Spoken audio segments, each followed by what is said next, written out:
भी से अंदर आने की गुजारिश की। जब अल्लाह के रसूल एक पैर अंदर और एक पैर बाहर रखकर घर में दाखिल हुए, ठीक उसी वक्त अल्लाह के हुक्म से फरिश्ता हजरत जिब्राइल अलैहिस्सलाम वहां पहुंचे। उन्होंने रसूल सल्लल्लाहु अलैहि वसल्लम को सलाम किया और कहा, ए अल्लाह के रसूल, मैं अल्लाह की तरफ से तुम्हारे लिए खबर लेकर आया हूँ। आज जबीर के घर के खाने पर तुम खाना खाओगे और अल्लाह ने कहा है कि तुम जबीर के 2 बच्चों के साथ मिलकर बैठकर खाना खाओ। ये कहते हुए उन्होंने दोनों भाइयों को गले लगाया और घर के अंदर ले आए। दोनों बच्चों के साथ मिलकर खाना खाओ, ये कहकर हजरत जिब्राइल अलैहिस्सलाम अदृश्य हो गए। उसके बाद रसूलुल्लाह सल्लल्लाहु अलैहि वसल्लम घर के अंदर दाखिल हुए, पैर फिर से बाहर की तरफ लेकर आए और जाबिर रज़ी अन्हु से बोले, जाबिर, तुम्हारे 2 बेटे हैं, वे कहाँ हैं? उन्हें बुलाओ, हम सब साथ बैठकर खाना खाएंगे। जाबिर रज़ी अन्हु ने कहा, ए रसूल अल्लाह, वे तो छोटे बच्चे हैं, शायद कहीं और होंगे, आप लोग पहले खाइए, वे बाद में खा लेंगे। रसूल सल्लल्लाहु अलैहि वसल्लम ने फिर कहा, नहीं, तुम उन्हें अभी बुलाओ। जाबिर रज़ी अन्हु ने कहा, वे बाद में खाएंगे, आप लोग शुरू करिए। तब रसूल सल्लल्लाहु अलैहि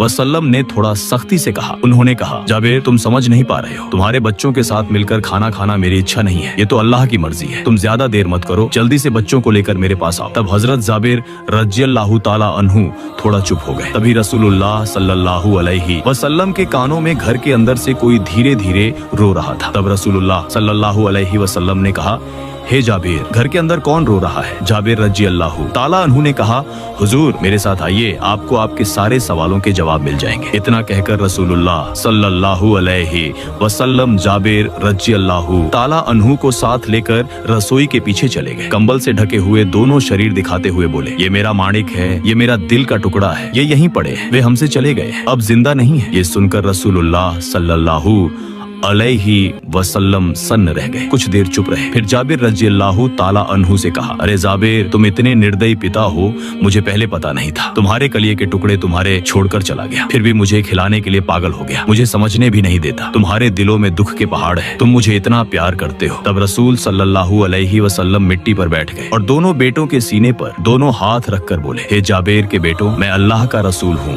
मैं तुम्हें बुला रहा हूँ, तुम उठो मेरे साथ खाना खाने के लिए। रसूल की आवाज में देरी नहीं हुई, लेकिन वह आवाज सुनने में अल्लाह ने बिल्कुल भी देर नहीं की। तुरंत अल्लाह के हुक्म को स्वीकार कर लिया गया। बच्चों की जान फिर से उनके अंदर लौट आई। छाती के पिंजरे में 2 भाई जिंदा हो गए। अब रसूल सल्लल्लाहु अलैहि वसल्लम दोनों भाइयों को सीने से लगाकर घर के अंदर आए और खाना खाने लगे। तब नबी जी ने सभी सहाबियों से कहा, हे सहाबियों, तुम सब ध्यान से सुनो, आज तुम जितना मन करे रोटी खाओ, जितना मन करे मांस खाओ, लेकिन हड्डियां मत चबाओ, बस चूस चूस कर खाना। फिर रसूल सल्लल्लाहु अलैहि वसल्लम ने हजरत जाबिर रज़ियल्लाहु ताला अन्हु से कहा, हे जाबिर, तुम सब के लिए खाना तैयार कर दो। तब जाबिर रज़ियल्लाहु ताला अन्हु ने खाने का बर्तन लिया।